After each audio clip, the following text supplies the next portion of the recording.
This channel does not promote any violent, harmful, or illegal activities. All content provided by this channel is meant for an educational purpose only. দুটো উদাহরণ আপনাদের দেখাবো। কেন এত উদ্বেগের কথা বলছি নিজেরাই তাহলে বুঝতে পারবেন। বিগ ওয়ালে একটু বোঝানোর চেষ্টা করি আপনাদের। রোহিঙ্গা চাপের কথা। রোহিঙ্গা চাপ বাংলাদেশে প্রায় 10 লক্ষ রোহিঙ্গা শরণার্থী বাংলাদেশে রয়েছে। প্রায় 10 লক্ষ শরণার্থী। কক্সবাজারে বিশ্বের সবচেয়ে বড় শরণার্থী ক্যাম্প রয়েছে এবং বাংলাদেশ সরকারের বিপুল খরচ হয় সেক্ষেত্রে। বাংলাদেশে খাদ্য সংকট এই মুহূর্তে যথেষ্ট চরমে এবং অন্য বাসস্থানের দাম রীতিমতো ঊর্ধ্বমুখী। কক্সবাজারের উপকূল এলাকায় পর্যটনে ক্ষতি। চাষের জমিতে রীতিমতো দেখা যাচ্ছে যে ক্যাম্প ফসল উৎপাদনে ক্ষতি। জ্বালানির জন্য বনাঞ্চল ধ্বংস, ক্ষতি প্রকৃতির। এবার বলবো আপনাদের ইউরোপের কথা বলবো। দেখুন, শরণার্থী চাপ ইউরোপেও। পশ্চিম এশিয়ার উদ্বাস্তুদের ঢল ইউরোপে। 2 কোটির বেশি উদ্বাস্তু ইউরোপের বিভিন্ন দেশে।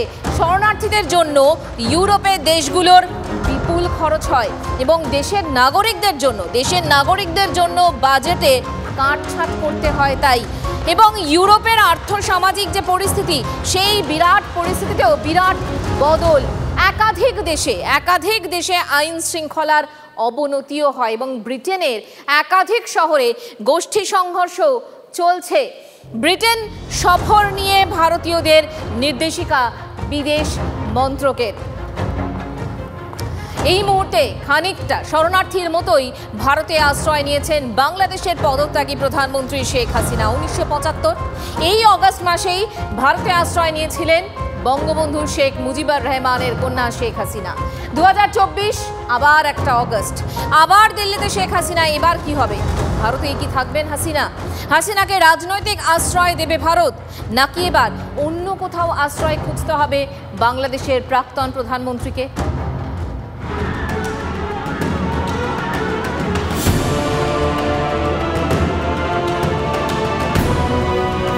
সোমবার দুপুরে গণভবনের হেলিপ্যাড থেকে উড়েছিল হেলিকপ্টার। তারপর সে দেশের বায়ুসেনার এয়ারবেস থেকে ওড়ে C-130J বিমান। ভারতের আকাশসীমায় বেশ কিছুটা সময় কাটিয়ে গাজিয়াবাদের হিন্ডন এয়ারবেসে নামে বিমান। তারপর থেকে নানান জল্পনা। কি করবেন বাংলাদেশের সদ্য প্রাক্তন প্রধানমন্ত্রী? সেই উত্তর যদিও 24 ঘন্টা পরও মেলেনি। সোমবার হাসিনার সঙ্গে দেখা করেন জাতীয় নিরাপত্তা উপদেষ্টা অজিত ডোভাল। ভারতীয় সেনার নিরাপত্তায় তাকে নিয়ে যাওয়া হয়েছে নিরাপদ আশ্রয়ে। হাসিনার সঙ্গে ডোভালের সাক্ষাতের পর প্রধানমন্ত্রীর বাড়িতে হয় গুরুত্বপূর্ণ বৈঠক। শোনা গিয়েছে হাসিনা চেয়েছিলেন লন্ডন যেতে, কিন্তু ইংল্যান্ড তাকে রাজনৈতিক আশ্রয় দিতে নাকি রাজি হয়নি। তাই ভারত ছাড়তে পারেননি হাসিনা। বর্তমান অবস্থা দেখে মনে হচ্ছে আপাতত ভারতেই থাকতে হবে বাংলাদেশের প্রাক্তন প্রধানমন্ত্রীকে। At very short notice, she requested approval to come for the moment to India. We simultaneously received a request for flight clearance from Bangladesh authorities. She arrived yesterday evening in Delhi. কিন্তু ভারতেই বা কতদিন থাকবেন হাসিনা? ভারত সরকার কি তাকে রাজনৈতিক আশ্রয় দেবে? সেখানেও কাজ করছে অনেক রাজনৈতিক এবং কূটনৈতিক অঙ্ক। হাসিনার শাসনকালে বাংলাদেশের সঙ্গে ভারতের সম্পর্কে ব্যাপক উন্নতি হয়েছে। তাই আন্তর্জাতিক মহলের একটা অংশের মতে হাসিনার প্রতি ভারতের নমনীয় থাকাটা খুব অস্বাভাবিক নয়। কিন্তু এটাও মাথায় রাখতে হবে বাংলাদেশের নতুন সরকার গঠন হলে তাদের সঙ্গেও সুসম্পর্ক তৈরি করতে হবে ভারতকে। সেক্ষেত্রে ভারতে হাসিনার উপস্থিতি কি বাধা হয়ে উঠতে পারে দ্বিপাক্ষিক সম্পর্কে? বাংলাদেশের মধ্যে দিয়ে উত্তর পূর্বের সঙ্গে যোগাযোগের রেল রুট তৈরি হয়েছে। বাংলাদেশে নতুন সরকার গঠনের পর সেই রুট দিয়ে ভারতীয় রেলের চাকা ছুটবে কিনা সেটা এখনো বোঝা যাচ্ছে না। তাই ভারত কতদিন হাসিনাকে আশ্রয় দেবে সেটাও প্রশ্ন আন্তর্জাতিক সম্পর্ক বিশেষজ্ঞদের কাছে। ভারত সরকার নিশ্চয়ই শেখ হাসিনাকে বিপদে ফেলবেন, এটা পরিষ্কার, 1 নম্বর। কিন্তু তার মানে এই নয় আমাদের পার্শ্ববর্তী দেশ যারা যে ভবিষ্যতে সরকার আসবে আমরা তার সঙ্গে ঝগড়াঝাটি করবো, এটা আমাদের পক্ষে সম্ভব নয়। লম্বা বর্ডার, বড় কারণ হচ্ছে 4096 কিলোমিটারের বর্ডার। ইংল্যান্ডে অসুবিধা থাকে, উনি হয়তো দুবাই যেতে পারেন এবং ইউরোপের অনেক দেশ আছে তারা যেতে পারবেন। ওনার ব্যক্তিগত প্রচেষ্টায় যদি সম্ভব না হয়, ভারত সরকারের কূটনৈতিক প্রচেষ্টা হয়তো অন্য কোনো দেশে তাকে হয়তো পাঠিয়ে দেওয়া যেতে পারে। তবে উনি নিজের স্বার্থে ভারতবর্ষে বেশি দিন থাকবেন না।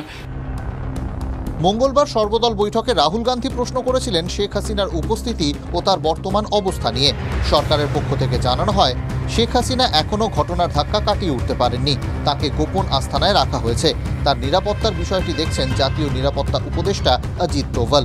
যেহেতু হাসিনা এখনও ধাক্কা কাটিয়ে উঠতে পারেননি, তাই আগামীর পরিকল্পনা সম্পর্কে তার সঙ্গে কোনো কথা হয়নি। 1975 সালে ভারতের আশ্রয়ে থাকা হাসিনার সঙ্গে বর্তমানের হাসিনার অনেক ফারাক।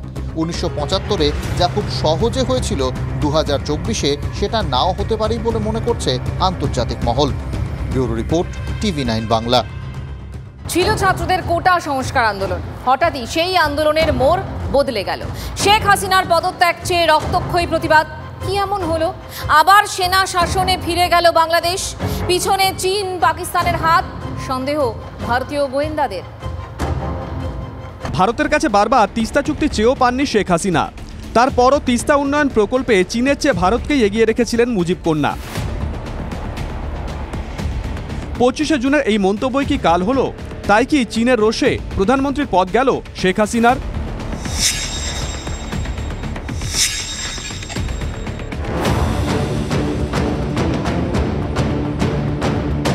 বাংলাদেশে হঠাৎ কেন এমন হলো? পিছনে কোনো বিদেশি শক্তির হাত আছে কি? সর্বদল বৈঠকে বিদেশমন্ত্রী এস জয়শঙ্করকে বিরোধী দলনেতা রাহুল গান্ধী এই প্রশ্নই করেন বলে সূত্রের খবর। সরাসরি উত্তর না দিলেও বিদেশি শক্তির সক্রিয়তার সম্ভাবনা উড়িয়ে দেননি জয়শঙ্কর। সম্ভাবনা থাকতেই পারে, সোমবার বলেছিলেন দেশের প্রাক্তন বিদেশ সচিব, বাংলাদেশে ভারতের রাষ্ট্রদূত Harshvardhan সিংলাও। The opposition BNP is the Jamaat-e-Islami, which is the radical, pro-Pakistan Islamist grouping that is very active on the streets. They have joined the protest and they have actually brought in that violence into the protest. You cannot rule out the involvement of foreign powers who are inimical to Bangladesh's interests and frankly to our security interests also. বিদেশি শক্তি হিসেবে এখন চীন আর পাকিস্তানের ভূমিকাকে সন্দেহের চোখে দেখছেন ভারতীয় গোয়েন্দারা। পরপর কয়েকটি ঘটনায় চোখ রাখলে খানিকটা বোঝা যাবে। জুনের শেষে ভারতে আসেন শেখ হাসিনা। রেল সহ একাধিক চুক্তি হয় ভারত বাংলাদেশের। দেশ বিক্রি করে এসেছেন। ঢাকায় ফিরে শুনতে হয় শেখ হাসিনাকে। জুলাইয়ের শুরুতে চীন সফরে যান শেখ হাসিনা। একদিন আগেই সফর শেষ করে দেশে ফেরেন হাসিনা। শোনা যায় শেখ হাসিনার উপর ক্ষুব্ধ চীন, তাই মুখোমুখি সাক্ষাৎ করেননি শি জিনপিং। ঘটনাচক্র ওই সময় থেকেই বাংলাদেশের কোটা সংস্কার আন্দোলনে নতুন করে জোয়ার আসে। এখানে পাকিস্তানের ভূমিকা নেহাত কম নয় বলেই সন্দেহ। ছাত্রদের সঙ্গে ভিড়ে মিশেছিল জামাতি ইসলামী। এই সংগঠন পাকিস্তানের গুপ্তচর সংস্থা ISI-এর মদতপুষ্ট। জামাতি ইসলামী ছাত্র সংগঠন ইসলামী ছাত্র শিবির আন্দোলনে ছিল। হাসিনা ভারত বন্ধু, জামাত ভারত বিরোধী। এই খোলাখুলি অবস্থানকেই কাজে লাগালো পাকিস্তান চীন। ঘটনাচক্রে হাসিনা দেশ ছাড়তেই হেফাজত থেকে ছাড়া পেয়ে গেলেন বিএনপি নেত্রী খালেদা জিয়া। জামাতের সঙ্গে যার সখ্য সর্বজন বিদিত। হাসিনা আউট, খালেদা ইন, কলকাঠি কি নাড়ল চীন? ওপারের অশান্তিতে এপারের এই প্রশ্নটাও জোরালো হয়ে উঠছে। Bureau report, TV9 Bangla.